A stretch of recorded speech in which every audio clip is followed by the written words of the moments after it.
Hello दोस्तों, मेरे YouTube channel पर आपका स्वागत है। तो चलिए कहानी शुरू करते हैं। कहानी अच्छी लगी तो प्लीज़ चैनल को लाइक सब्सक्राइब शेयर जरूर कीजिएगा। ध्रुवी मिहिर की बात पर कुछ कहती उससे पहले ही सुधांशु ध्रुवी के हाथ को पकड़कर मिहिर से बोला, मैं इसका मंगेतर हूँ। मिहिर सुधांशु की बात पर मुस्कुराते हुए बोला, नाइस टू मीट यू। मेरा नाम मिहिर सेन है और मैं ध्रुवी का क्लासमेट हूँ। सुधांशु ध्रुवी की तरफ देखता है तो ध्रुवी अपना सिर हिला देती है, जिस पर सुधांशु अपना हाथ आगे बढ़ाते हुए कहता है, nice to meet you too. मेरा नाम सुधांशु अवस्थी है। मिहिर सुधांशु को ऊपर से लेकर नीचे तक देखते हुए लगा, आप क्या करते हैं? ध्रुवी मिहिर की बात पर बोली, मिहिर चुप रहो। मिहिर हल्का सा मजाक करते हुए सुधांशु से बोला, इसका मतलब बेरोजगार है आप, इसलिए मेरे फ्रेंड मुझे चुप रहने के लिए कह रही है। सुधांशु अपना सिर नहीं में हिलाकर बोला, एक्चुअली मेरी मंगेतर ये नहीं चाहती कि आप खुद को मेरे सामने छोटा समझे, इसलिए मुझे बताने से मना कर रही है। तो मैं आपको बता दूं कि मैं एक ट्यूशन टीचर हूँ और मैं अपने मास्टर्स कर रहा हूँ और अभी पायलट की मेरी ट्रेनिंग चल रही है।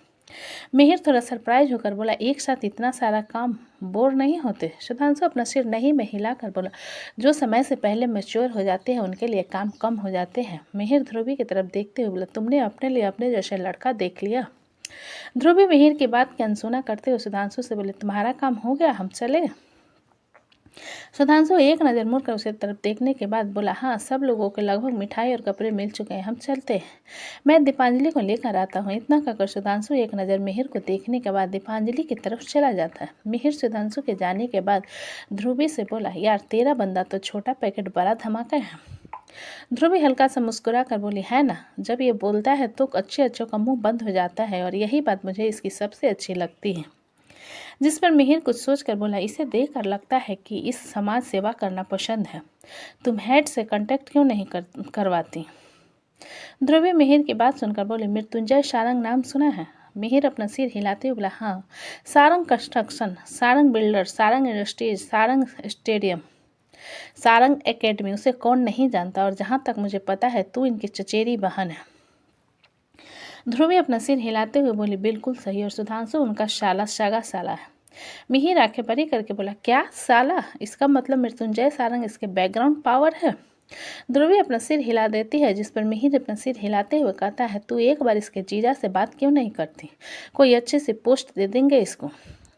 ध्रुवी मिहिर को घूरते हुए, अगर तू अपना मुंह नहीं तुरवाना चाहता तो यहाँ से अपना काम कर और निकल, क्योंकि मुझे और मेरे मंगेतर दोनों को किसी के सिफारिश तले दबने का शौक नहीं है। मिहिर ध्रुवी की बात पर मुंह बनाते बोला, अच्छा ठीक है, तो गुस्सा क्यों हो रही है? तभी सुधांशु दीपांजलि के अपने साथ लाकर ध्रुवी से बोला, माँ का कॉल आया था, क्या तुम घर चलोगी? मिहिर सुधांशु की बात पर सुनकर बोला, क्या मैं तुम्हारे घर चल सकता हूँ? दरअसल ध्रुवी से काफ़ी वक्त बाद मुलाकात हुई है तो सोच रहा था कि कुछ पल उसके साथ स्पेंड कर लो। सुधांशु मिहिर की बात सुनकर बोला, आई डोंट थिंक कि मेरे जैसे मिडिल क्लास लड़के के घर में आप जैसा रईस ज़्यादा कंफर्टेबल महसूस करेगा। मिहिर कंफ्यूज होते हुए बोला, मिडिल क्लास? लेकिन ध्रुवी वीर की बात को पूरा करते हुए बोली, बिल्कुल सही सुना तुमने, मैं एक मिडिल क्लास लड़के के साथ हूँ और मुझे कोई दिक्कत नहीं है। और तुम्हें अगर मेरे साथ टाइम स्पेंड करना है तो अपने मंगेतर को लेकर आना, हम साथ में एक दिन डिनर ज़रूर करेंगे। फिलहाल के लिए मैं अपनी न बनी सासू माँ से मिलने जा रही हूँ। इतना कहकर ध्रुवी सुधांशु के हाथ को पकड़कर गाड़ी की तरफ चली जाती है। मिहिर उन दोनों को जाता हुआ देखकर खुद से बोला, अच्छा कम्युनिकेशन है, एक शांत रहकर बेइज्जती करता और एक मुंह में बेइज्जती करता है। इतना कहते हुए मिहिर मुंह बनाता है और इधर उधर देखते हुए अपने काम में लग जाता है। इधर ध्रुवी कार ड्राइव कर रही थी और दीपांजलि पीछे चिप्स खाते हुए बैठी थी और ध्रुवी के बगल में सुधांशु किसी सोच में खोया हुआ था। सुधांशु को इतना खोया हुए देखकर ध्रुवी उसके हाथ को पकड़कर गियर पर रखते हुए बोली, क्या हुआ, क्या सोच रहे हो? सुधांशु ध्रुवी की आवाज़ सुन उसकी तरफ देखते हुए बोला, मुझे तुमसे कुछ कहना था। ध्रुवी सुधांशु को एक नज़र देख फिर से ड्राइविंग पर फोकस करते हुए बोली, हाँ बोलो।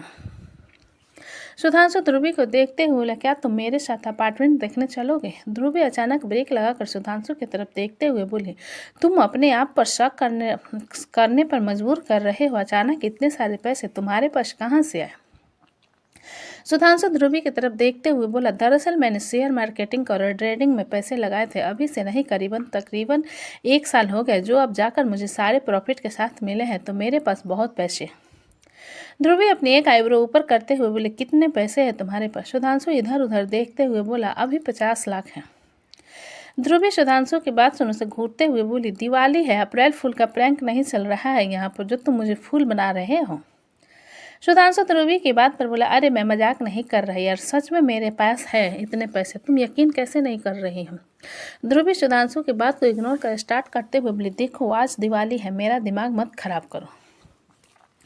50 लाख है मेरे पास। हाँ, मैं तो 50 करोड़ की बारिश हुई। इतना कहते हुए ध्रुवी गाड़ी जूही की तरफ भगा देती है। सुधांशु छोटा सा मुंह बनाकर ध्रुवी के इरिटेशन भरे चेहरे को देखने के बाद गहरी सांस लेकर खिड़की से बाहर देखने लगता है। गोवा खन्ना बंगलों में प्रकृति की नींद धीरे धीरे खुलने लगती है। उसे ऐसा लगता है जैसे कोई वहाँ पर बात कर रहा है और वो अलसाई नजरों के सामने की तरफ देखती है जहाँ पर ऋतिक स्टडी टेबल पर बैठा मीटिंग ले रहा था और उसके कानों में ईयरबड्स लगे हुए थे। प्रकृति को अचानक ठंड महसूस होती है। वो खुद को देखती है जो कि सिर्फ अपने स्पोर्ट्स ब्रा में थी, जिसे देखकर वह जल्दी से खुद को कवर कर लेते और गुस्से में चिल्लाते हुए कहते, ये क्या हो रहा है यहाँ पर। ऋतिक मुड़कर प्रकृति की तरफ देखने के बाद लैपटॉप की तरफ देखकर बोला, मैं कैमरा ऑन कर नहीं सकता और मैं आपसे बाद में बात करता हूँ। इतना कहकर ऋतिक मीटिंग ऑफ कर देता है और अपने कानों में ईयरबड्स निकाल कर टेबल पर रख देता है। फिर कुर्सी से खड़ा हो अपने कदम बिस्तर की तरफ बढ़ाते हुए कहता है, वही तो मैं पूछना चाहता हूँ, क्या हो रहा है यहाँ पर। प्रकृति ऋतिक की बात सुन अपने दांत पीसते हुए बोली, मुझे जहाँ तक याद है मैं तुम्हारा मसाज कर रही थी, उसके बाद क्या हुआ था, मेरे कपड़े कहाँ हैं। ऋतिक बिना किसी भाव के प्रकृति को देखते हुए बोला, मेरे ख्याल से रात को तुमने ही निकले थे, जहाँ तक मुझे याद है तुम मेरे ऊपर सो गई थी, मैं तुम्हें कंफर्टेबल तरीके से सुलाया। प्रकृति ऋतिक की बात सुन अपनी आंखें रोल करते हुए बोली, कंफर्टेबल तरीके से सुलाया या मेरा फ़ायदा उठाया, मेरे कपड़े कहाँ हैं। ऋतिक अपनी आंखें छोटी करके बोला, बिना कपड़ों के नहीं हो तुम, नीचे देखो पहन रखे हैं कपड़े। प्रकृति अपने दांत पीसते हुए बोली, मेरा क्रॉप टॉप कहाँ है, ये पूछ रही हूँ और तुमने ही उतारे हैं ना। ऋतिक ब्लैंकेट को पकड़ कर खींचता है तो प्रकृति भी ब्लैंकेट के साथ खींची चली जाती है, जिसे देखकर ऋतिक और ताकत लगाकर ब्लैंकेट को खींचते हुए कहता है, ब्लैंकेट छोड़ो। ऋतिक की बात पर प्रकृति जल्दी से अपना सिर नहीं में हिलाते हुए, मैं नहीं छोड़ूंगी। ऋतिक ब्लैंकेट को खींचते हुए, मैं कह रहा हूँ ना ब्लैंकेट छोड़ो, वरना मैं तुम्हें छोड़ूंगा नहीं। प्रकृति ब्लैंकेट पर अपनी पकड़ और मजबूत करते हुए बोली, मैं क्यों छोड़ूं, नहीं छोड़ूंगी, तुम जाओ यहाँ से। ऋतिक ब्लैंकेट को पूरी ताकत से खींचता है तो प्रकृति ब्लैंकेट को छोड़ देती है, जिससे ऋतिक जमीन पर गिर जाता है। ये देख खुद को कवर करते हुए इधर उधर देखती है। बिस्तर पर ही परे उसके क्रॉप टॉप पर जाती है, जिसे उठाकर वो जल्दी से पहन लेती है और बिस्तर से उतरकर वहां से भागने लगती है, जिसे देखकर ऋतिक चिल्लाते हुए कहता है, अगर तुम्हारा कदम इस कमरे से बाहर गया तो मैं तुम्हारे पैर कटवा दूंगा। प्रकृति मुड़कर प्रकृति की तरफ देखते हुए बोली, मेरे पैर क्या तुम्हें कोई भिंडी नजर आ रहे हैं जिसे तुम कटवा दोगे, ऐसा हो ही नहीं सकता, जा रही हूँ मैं।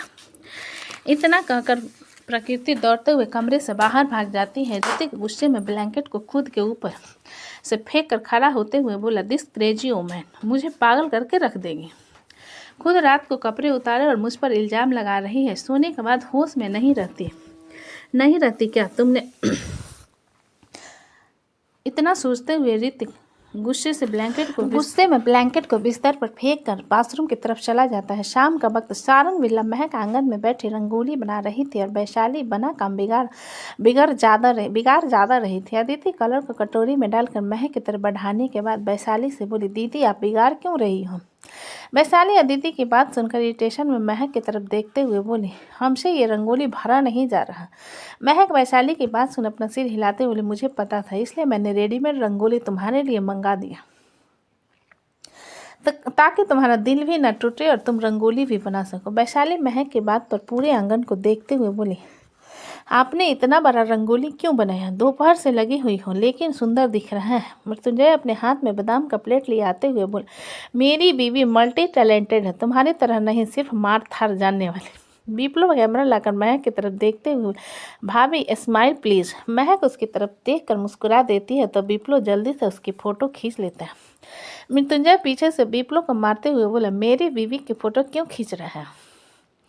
विकल्प जो कि डिस्चार्ज होकर आ गया था वहां पर रखे कुर्सी पर बैठते हुए बोला, आप बापू को क्यों मार रहे हो। वैशाली विकल्प की बात पर बोले, ये तो पैदाइशी जल कुकरे हैं, बेचारे अपने भाई को भी नहीं छोड़ रहे हैं। मृत्युंजय ढेर सारा बादाम वैशाली के मुंह में ठूसते हुए बोले, इसे खाओ और अपना मुंह बंद करके रखो, कम से कम तुम्हारा बच्चा इंटेलिजेंट होगा।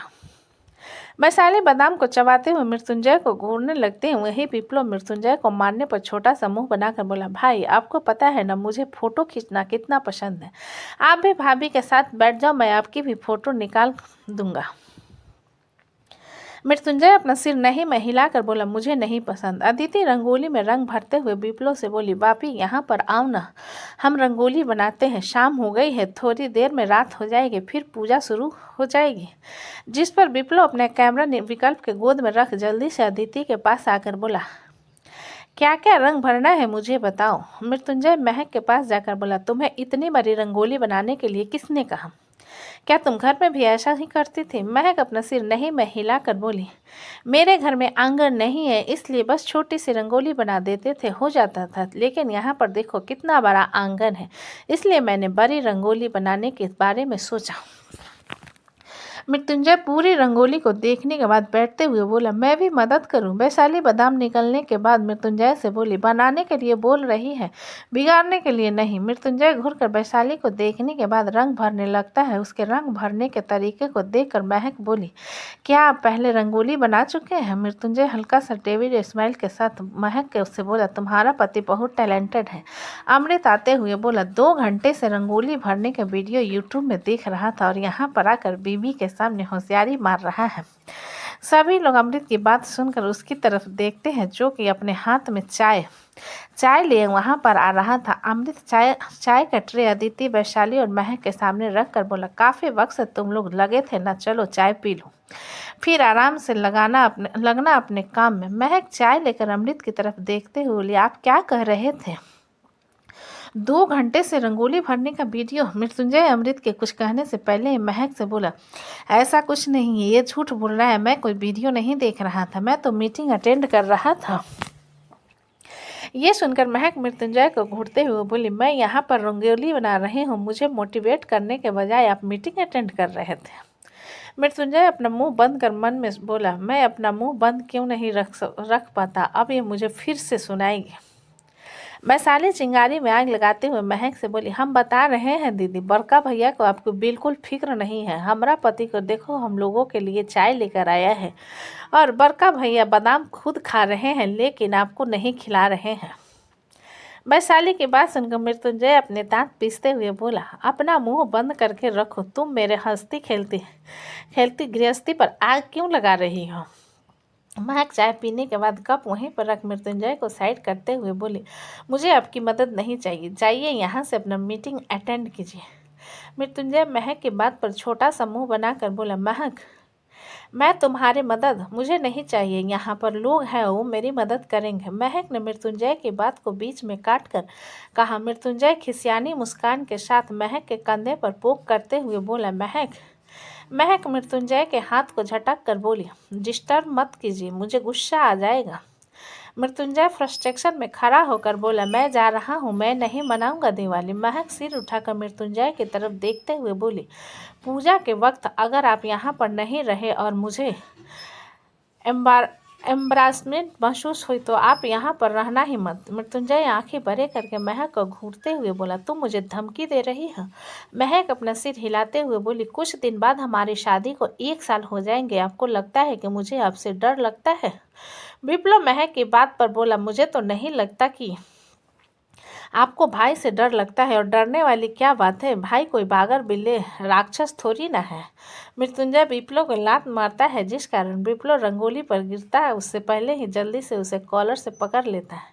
वहीं विप्लव रोने जैसा चेहरा बनाकर मृत्युंजय की तरफ देखते हुए बोला, आपके कारण रंगोली बिगड़ने वाली थी और भाभी मुझे मारती। जिस पर महक मृत्युंजय को घूरते हुए विप्लव से बोली, तुम्हें नहीं, तुम्हारे भाई को डंडे से मारती। मृत्युंजय विप्लव को पीछे खींचकर महक के सामने या उसके गाल को अपनी 2 अंगुलियों से दबाते हुए बोला, दोबारा कभी अगर मेरे सामने ज़्यादा मुँह चलाया ना तो क्या कर लोगे आप मेरा, बताओ, मुझे धमकी दे रहे हो मुझे? महक ने मृत्युंजय के हाथ को झटकते हुए उसे घूर कर कहा।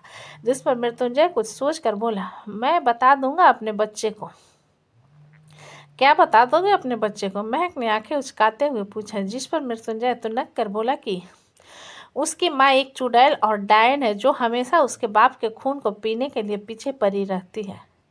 सभी लोग अपना अपना माथा पीट लेते हैं। वही महक बुरी तरीके से मृत्युंजय को घूरने लगती है तो एक पल के लिए मृत्युंजय भी घबरा जाता है। तभी शोभित आते हुए अदिति से बोला, अदिति मैंने तुम्हारे कपड़े निकाल दिया है, तुम उसे ही पहनना। ये सुनकर मृत्युंजय जल्दी से महक के पास आकर बोला, महक मुझे नहीं चाहिए, मैं चुड़ैल और डायन हूँ ना, मुझे आपकी मदद नहीं चाहिए। महक ने मृत्युंजय से दूर होते हुए कहा, जिस पर मृत्युंजय फ्रस्ट्रेट होकर बोला, यार तुम कब से मुझसे झगड़ा किए जा रही हो, सब कुछ इस चुड़ैल के कारण होता है। ये कहते हुए मृत्युंजय वैशाली की तरफ पॉइंट करते हैं। वैशाली मृत्युंजय से कुछ कहती उससे पहले अमृत उसके मुंह पर हाथ रख उसे अपने साथ ले जाते हुए बोला, तुमसे कुछ नहीं होने वाला, यहाँ पर भीड़ क्यों बढ़ा रही हो, चलो। इतना कहकर अमृत वैशाली को गोद में उठाकर वहाँ से ले जाते हैं। वैशाली जाते हुए मृत्युंजय पर चिल्लाकर बोली, अभी तो जा रहे हैं, बाद में मिर्ची पटाखा आपके पीछे न लगाया ना तुम, हमारा नाम भी वैशाली नहीं।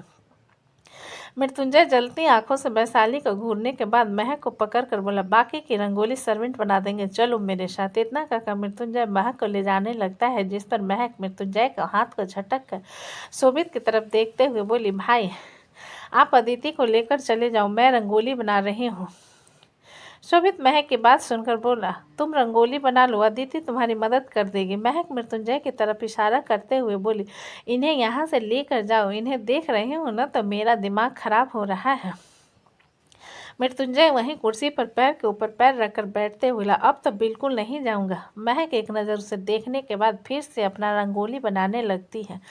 कुछ देर में उनकी रंगोली बन जाती है तो अदिति रेडी होने के लिए कमरे की तरफ चली जाती है और महक सारे रंगोली को उठाने के बाद कमरे की तरफ जाने लगते हैं तो मृत्युंजय पीछे से उसे अपनी बाहों में उठाकर बेडरूम की तरफ ले जाता है। और रात का वक्त मित्तल मेंशन में मीरा ने गोल्डन कलर का साड़ी पहना था और सिंपल ज्वेलरी अपने लिए प्रिपेयर किया था। नित्या ने top to bottom dark blue colour का सूट अपने लिए प्रिपेयर किया था। तभी कशिश गोल्डन एंड व्हाइट कॉम्बिनेशन के साथ कुर्ता पहने नीचे आ जाता है। नित्या कशिश को देखकर उसके पास जा उसे साइड से गले लगाते हुए बोली, हैप्पी दिवाली भाई। कशिश नित्या के पीठ को सहलाते हुए बोला, हैप्पी दिवाली, चलो पूजा करते हैं। नित्या कशिश के बात पर अपना सिर हिला देती है और मीरा कशिश मिलकर पूजा करते हैं। फिर नित्या और मीरा दिया निकालने के काम में लग जाते हैं। कशिश मीरा को देखते हुए उसके पास आकर बोला, मीरा कशिश को इग्नोर कर दिया नीचे रखती है तो कशिश के उसके साथ में नीचे बैठ जाता है। नित्या जो कि पूजे का वीडियो बना रही थी जो उन दोनों का फोटो क्लिक कर लेती है। कशिश मीरा के हाथ से दिया लेकर जमीन पर रखते हुए मीरा से बोला, तुम्हारी बात ना सुनने के लिए सॉरी, प्लीज़ चलो ना पटाखे जलाते हैं।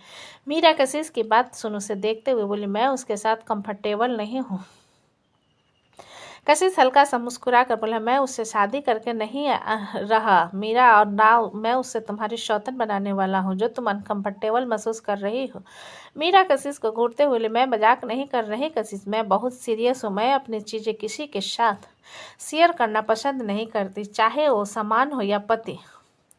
नित्या उन दोनों के पास आकर बोली, आप दोनों में क्या गुट्टर चल रही है। तो दोस्तों कहानी कैसी लगी मुझे कमेंट में लिखें। अच्छी लगी तो प्लीज़ चैनल को लाइक करें, सब्सक्राइब करें और ज़्यादा से ज़्यादा शेयर करें। कहानी को पूरा सुनने के लिए धन्यवाद।